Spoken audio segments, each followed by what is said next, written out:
All right, welcome to Inside the Birds TV with Geoff Mosher and Adam Caplan, and we have been talking this week about Carson Wentz, so it is great to be able to welcome our next guest. He played quarterback in the NFL for 8 years with 3 different teams, including the Detroit Lions, and he's now one of ESPN's top NFL analysts. He's Dan Orlovsky. Welcome to the show, Dan. How you doing? I'm doing well. Great to be with you guys. I always appreciate when someone has to say my name for the first time and they say it correctly.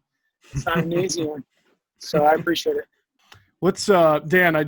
We obviously want to get into Carson Wentz with you. We've heard you talk about him a lot on ESPN, so it'll be a really interesting topic. First, I want to tell our listeners, make sure you're downloading the top-rated DraftKings Sportsbook app today and use the promo code ITB for a special offer when you sign up. That's code ITB for a special offer when you sign up at DraftKings Sportsbook.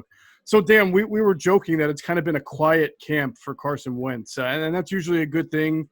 He's entrenched. You do a lot of work, and I know you've defended Carson a lot in the face of public criticism.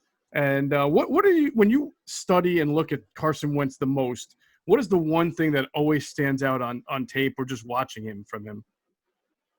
Just the natural talent that, he can score at will, so to speak. I think that you don't, if we're going to put it in a basketball terms, like you don't have to draw up the perfect screen or get him his open shot to get him to score points. Like he can go to the rim if he wanted to create his own shot. And I think Carson's got that very unique talent where he can kind of create offense for you outside of what it should look like on paper. And there's plays in the pocket or, these defenders are bearing down on him. And I'd say for, 26 guys in the NFL, it usually becomes a quick check down or a sack. And for a handful of guys, the 6 guys in the NFL, they can make something out of that. And then it becomes can you make this throw and where your body's in crazy positions? And do you have the flexibility and the arm talent or the arm capabilities to make those throws? And I just think he does that probably as good as a handful of guys in the NFL. Those are uncoachable traits as I kind of describe them. And that's the overwhelming thing that stands out. Dan, when you watched him last season, what were some of the things that you saw when you watched him that you thought he could improve upon? Yeah, this has kind of been the case since he was a rookie is, there's a lot of times where I kind of phrased it last year as this: always wanting to be Superman, but realizing sometimes it's okay to be Clark Kent. And sometimes that means, hey, the 2 or 3 yard completion is okay, when he is such a big play talent. And I kind of learned this way of thinking, kind of 8 or 9 years ago with Matthew Stafford when I was with him. And I remember sitting there with Matthew and watching tape and going, hey, dude, like, why won't you just throw this ball? And he was like, because I know I could throw that one. And I know I can, and I want to make sure everybody realizes that I can. And it obviously makes them to be a special player, but there's a difference between being a special talent and being a big-time quarterback. And I actually thought Carson took massive steps in becoming a big-time quarterback last year. And so, maybe just the, willingness to hit for a single, willingness to just take a 3 yard completion, as non-sexy as it is, as generic, as easy as it is to do. It's really hard to do mentally when you know how talented you are. And kind of that's why I reference, or kind of why I say, he really took a big step last year in quarterbacking, because he had to do that so routinely, take the kind of easier throw, understanding big plays would present themselves. And he took big steps in that last year, and that's really where he needs to continue to develop.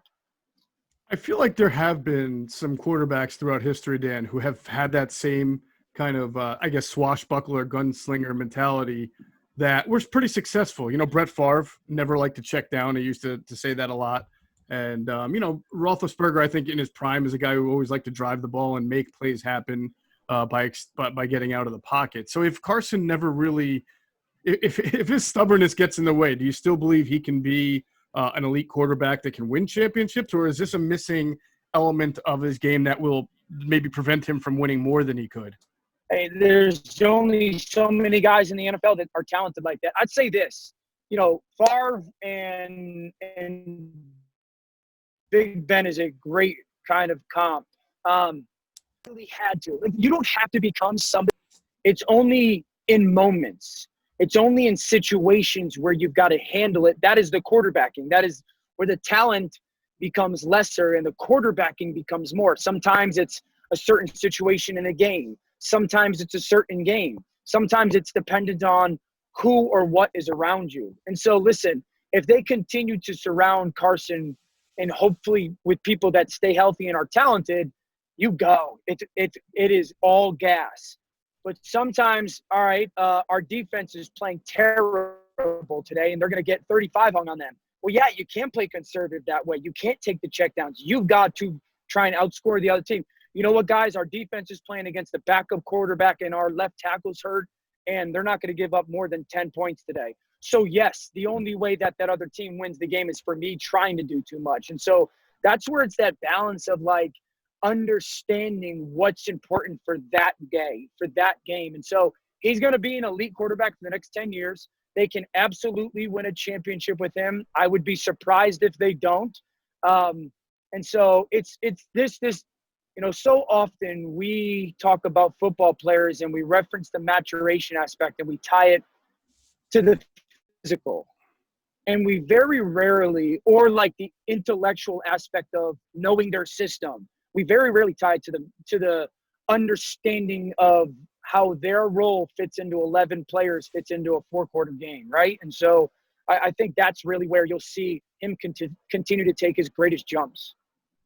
Dan, this offseason, the Eagles added tremendous speed, and let's call it like it is. The Eagles needed to do that. They added John Hightower, Jalen Reagor in the first round, and Quez Watkins. In addition, they have Deshaun Jackson coming back. Right now, he's healthy. So you as a former quarterback, how much does speed mean to you as a guy who's going to call plays? How much could that help Philly this season? Yeah, I mean, speed matters, right? It is not the most important thing in my opinion. I would rather have a guy that's slower, that I know can separate and get open, over a guy that's fast, that can't play, that I can't trust, that can't run routes, that is unreliable with the ball in the air. And so, it's sometimes you take a flyer on a guy in a draft pick, maybe in the 4th, 5th, 6th round, that has some of the physical traits, but we got to teach him how to run routes or drop his hips or body language or how he can lean in defenders to help him get open. It never happens, right? And then sometimes you take a guy that might be a little slower in the 5th or 6th round, and you teach him, and he knows how to get open, create separation, and lean on defenders. And then you go, okay, he's limited, but he can do X. Then when you get guys that can do both, obviously you go, okay, we've got something here. Deshaun being healthy will be a big deal. What happened last year was, and defenders think this way, this is just the reality of it. What happened was defenses know you don't have anybody that can go over our head. You're not going to call any plays for the ball to go over our head, because if I know that you don't have anybody, then you sure as heck know that you don't got anybody either. And so corners are much more squatty. They're much less fearful. The rush, coaches are more willing to come after you because they're not scared of the quick hit and, okay, we just gave up an 80-yard play. So, yes, speed matters, obviously. But speed without technique is just a fast, straight line that doesn't fly in the NFL. So, Jalen Reagor's a powerful, explosive cat. I did a couple of college games of his. If he really learns those intricacies of body language and lean, he's going to be a big-time player. Same with Quez, same with Hyde. So, like, those guys developing will be a big deal. But Deshaun staying healthy, I would say, would be as impactful as anyone. Let me ask you, Dan, about continuity with wide receivers, because Carson has constantly had a different set of weapons around him, at least at wide receiver, not so much tight end. But how much does that impact a quarterback? I've heard some people say great quarterbacks can adjust to that and make those receivers better. And I've also heard analysts say that if you give a guy a couple of weapons that he can grow with for a few years, you're going to naturally see a maturation to his game. So where does that stand with Carson? Yeah, I'd say a little bit of that is true on both ends. Yes, the more time you spend with guys, the better it's going to be. The more that you'll understand each other and know, okay, this guy stinks at this, right? Like, hey, if the ball's on the left hash and he's got a stop route at 9 yards, I know he's not good at that. But if we're on the right hash, he can plant off his right. Like, so you just learn some of those things better. I think that the way the NFL game is nowadays, a lot of it is dependent on your style of offense. Are you a timing and rhythm-based predominant pass game, or are you a more of an adjustments and get through progressions passing game, right? Some receivers like DeAndre Hopkins is not a timing receiver, and so Kyler Murray is not going to have any issue getting on the same page with him because that's not his game. He's not a sudden in and out of breaks guy. He's more of a throw it to me no matter what because I'm so good at contested catches guy. Some receivers are sudden and in and out of cuts. I've also always thought, like, for the great majority of the passing game, timing is overblown. Every receiver is different. They run routes differently depending on the situation of the game, first quarter to fourth quarter, and what the defense is. So, like, I've always thought the ability to judge how a receiver is going to come out of his cuts with his angle and speed is a significantly more desirable trait than do you have your timing down. And so I think for Carson, what showed last year was he's really got that ability to judge how guys are going to get in and out of cuts. And so I'm one that thinks time with receivers for most of the passing game is a little bit overblown. Yes, there are some passes in your concepts that are based on timing, but a lot of times it's put your foot in the ground and throw it to a spot. And then if it's not, you got to feel how the defender's playing, color, all that stuff. Yeah, and how much does the tight end mean to quarterbacks today? There's so many good young ones, but how much for a passing game is the tight end important compared to receivers? Yeah, huge. I mean, who won the Super Bowl last year? Was there tight end? Who was the second place team tight end 2 years ago? How important was the tight end for a team like New England? How important was the tight end for a team like New Orleans and the Rams? I mean, these good offenses in the NFL 3 years ago, like Zach Ertz, huge importance. I'd say that so much of the NFL has caught up with what the Patriots were 9 years ago, right?